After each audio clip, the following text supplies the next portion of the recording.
BJP प्रवक्ता असफर शमसी जी हमारे साथ जुड़े हुए हैं। असफर शमसी जी, स्वागत है आपका न्यूज स्ट्रीट बिहार झारखंड पर।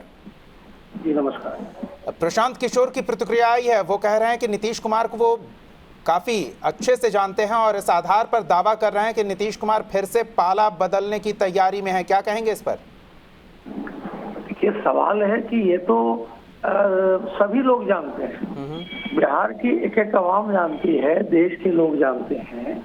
A man known by his companion he keeps. तो सवाल ये पैदा होता है कि वो तो उनके ही लोग बोलते थे। अगर आप उनके सारे बयानों को देख लीजिएगा तो वो खुद बोलते थे मिट्टी में मिल जाएंगे, लेकिन जो है हम फलाने के साथ नहीं आएंगे।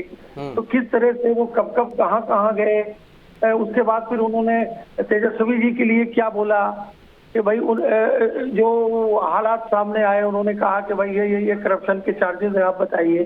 तो कभी यहाँ कभी वहाँ, तो वो तो उनका नेचर और सिग्नेचर कभी नहीं बदलता है। प्रशांत किशोर जी उनके साथ रहे हैं तो नेचुरल है कि वो जो बता रहे हैं उसके अंदर भी कुछ फैक्चुअल होगा। लेकिन असफर जी, प्रशांत किशोर से ज्यादा करीबी तो बीजेपी है नीतीश कुमार के लिए। 17 साल का गठबंधन रहा और बीच बीच में फिर लंबे समय तक साथ रहे हैं। अब आप बेहतर बता सकते हैं ना।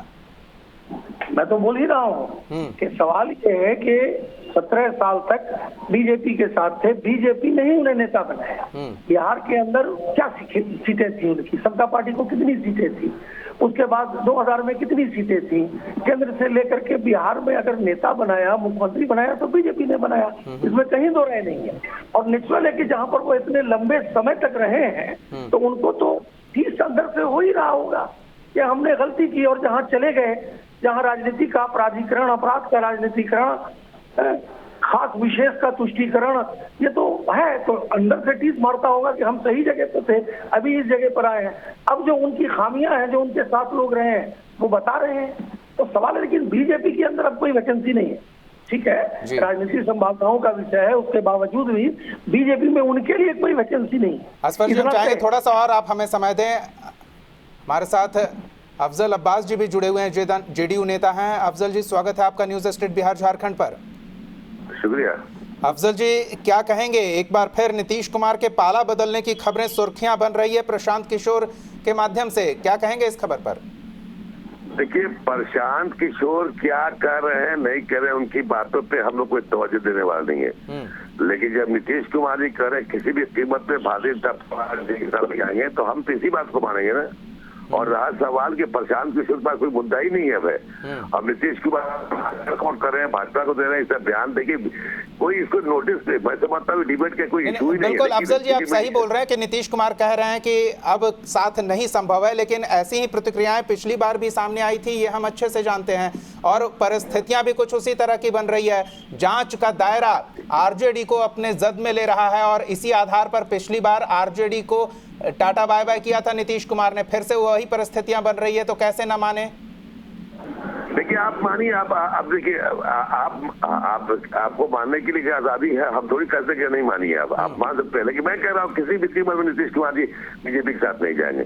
ये आप मैं रिकॉर्ड कर लीजिए आप। बीजेपी के साथ जाने की बात तो असफर शमसी जी भी हमारे साथ जुड़े हुए हैं, बीजेपी प्रवक्ता। वो कह रहे हैं कि वापसी की तो कोई गुंजाइश ही अब नहीं बची है। तो जब बीजेपी के प्रवक्ता बोले मैं तो ना सिपाही हूँ पार्टी का कि यहाँ कोई वैकेंसी नहीं है, तो किस बुनियाद पर ये प्रशांत किशोर कर रहे हैं? तो क्या ये तो आपको समझने की बात है। बिल्कुल, बुनियाद क्या है? असफर शमसी जी भी कह रहे हैं कि कोई विकल्प अब वापसी का नहीं बचा है। असफर शमसी जी पार्टी के केंद्रीय नेतृत्व वाले नेता। अफजल जी, एक प्रतिक्रिया असफर जी की भी ले लेते हैं। असफर जी, पार्टी के केंद्रीय नेतृत्व के नेता अमित शाह को भी सुन चुके हैं, प्रदेश नेतृत्व के नेताओं को भी सुन चुके हैं कि वापसी की अब कोई गुंजाइश नहीं है, लेकिन पिछली बार भी यही कहा गया था और फिर वापसी की गुंजाइश बनी थी। हम गुंजाइश की बातें खत्म छोड़िए ना, हम जाना ही नहीं चाह रहे, गुंजाइश क्या से बनी? हम जाएंगे नहीं तो गुंजाइश क्या सवाल इसमें? असफर शमसी जी, हाँ, कोई गुंजाइश है? मैं ये कह हाँ, आ रही है आपकी बात। मैं ये कह रहा हूँ कि प्रशांत किशोर जी उनके बहुत करीबी रहे हैं और साथ रहे हैं। तो मैंने पहले ही कहा कि नेचर और सिग्नेचर थोड़ी बदलता है आदमी का। तो प्रशांत किशोर जी जो बोल रहे हैं माननीय नीतीश जी के बारे में, उसके अंदर भी कुछ फैक्चुअल है और कुछ फैक्चुअल को देख के ही बोल रहे हैं। तो इसमें उससे बिल्कुल इनकार नहीं किया जा सकता है, लेकिन बीजेपी में उनकी वैकेंसी नहीं है, क्योंकि बीजेपी ने उनको 4-5 सीटों से समता पार्टी से, और फिर 2000 में भी उनको ज्यादा सीटें बीजेपी की रहने के बाद उनको मुख्यमंत्री बनाया, केंद्र में बनाया, तो वो सारी चीजें सेक्रीफाइस बीजेपी ने की।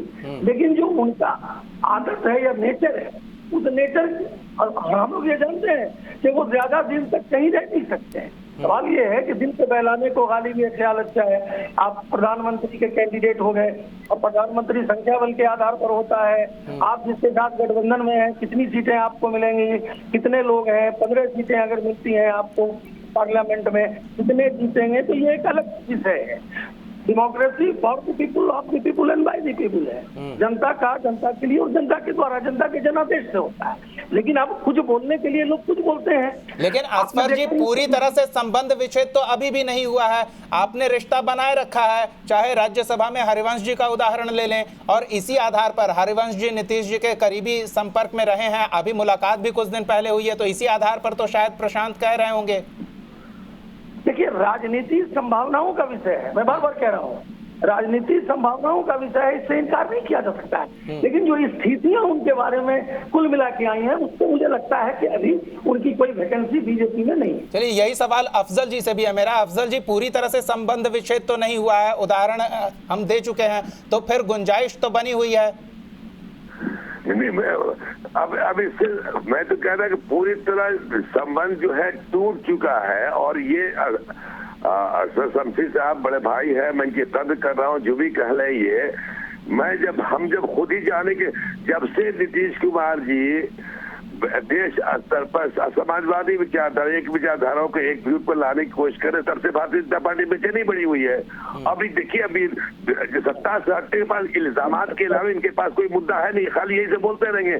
और कुछ टीवी पे कुछ आना चाहिए जिसके लिए बोल रहे हैं कि वो नहीं, जगह नहीं है तो आ जाएंगे, फिर वही घुमा जाएंगे, 4 बार गए, 5 बार आएंगे, यही अवस्थित चलता रहेगा। लेकिन आप 2024 का इंतजार कर लीजिए, 2025 का इंतजार कर लीजिए। हम किसी भी कीमत पे भारतीय जनता पार्टी के साथ जाने वाला नहीं है।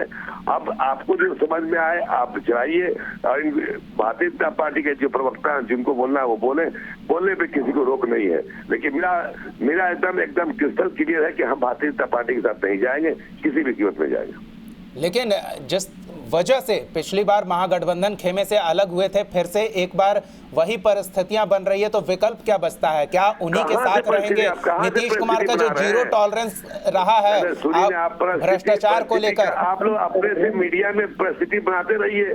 परिस्थिति कैसे बन रही, कहाँ बन रही है, किस आधार पर करेंगे परिस्थिति बन गई, बताइए मुझे। अभी इसी को साफ गोई से बताइए कैसे परिस्थिति बन गई है। क्या भारतीय जनता पार्टी में जा रहे हैं? नीतीश कुमार जाके किसी पार्टी से, भारतीय जनता पार्टी के लोगों से मिले हैं कि हम फिर वापस आ रहे हैं क्या? या ऐसा कोई महागठबंधन में बहुत बड़ा कोई भूचाल आ गया जिसकी वजह से टूट रहा है? ऐसी कोई बातें नहीं है। नहीं, तो पिछली बार भी ऐसा कोई भूचाल आया था, ऐसा याद नहीं आ रहा है अफजल जी? हेलो जी अफजल जी, पिछली बार भी ऐसा कोई भूचाल आया था जिसके कारण नीतीश कुमार महागठबंधन खेमे से अलग हुए थे, ऐसा कुछ याद नहीं आ रहा है? हमें कुछ याद दिलाएंगे क्या? नहीं, उस वक्त देखिए परिस्थितियां अलग अलग समय पर अलग अलग, सियासत पे परिस्थितियां अलग अलग होती है, ये बात बिल्कुल सही है। लेकिन अभी जो परिस्थिति बता रही, इस परिस्थिति कोई लेना गठबंधन भारतीय जनता पार्टी की तरफ जाने या कोई परिस्थिति बन ही नहीं सकता है। मैं भी कर रहा हूँ। अब जो डिबेट होना है तो डिबेट आप कर रहे हैं, तो डिबेट आप कीजिए, आपको आजादी है। नहीं, तो बिना आग के धुआं तो उठता ही नहीं है ना अफजल जी? कोई आग लगी नहीं है, धुआं कहाँ से? आग बिना वजह अगर मरीचिका ही है, ये आग लगी नहीं है, धुआं कहाँ से उठेगा? अगर जी आग लगी ही नहीं तो धुआं कहाँ से? ये आप झूठ आप कह रहे हैं कि आग लगी है, हम मानते हैं कि आग नहीं लगी है। चलिए, बहुत बहुत धन्यवाद असफर शमसी जी और अफजल अब्बास जी हमारे साथ जुड़ने के लिए, इस विषय पर अपनी प्रतिक्रिया साझा करने के लिए। तो नीतीश कुमार पाला बदल सकते हैं और बदलने वाले हैं, ऐसी संभावना प्रशांत किशोर ने व्यक्त की है। हालांकि बीजेपी और जेडीयू नेता नीतीश कुमार पर अपनी प्रतिक्रिया देते हुए ये जरूर कह रहे हैं कि वो अपने निर्णय से पीछे नहीं हटेंगे। अब देखना दिलचस्प होगा कि क्या कुछ आगे होता है।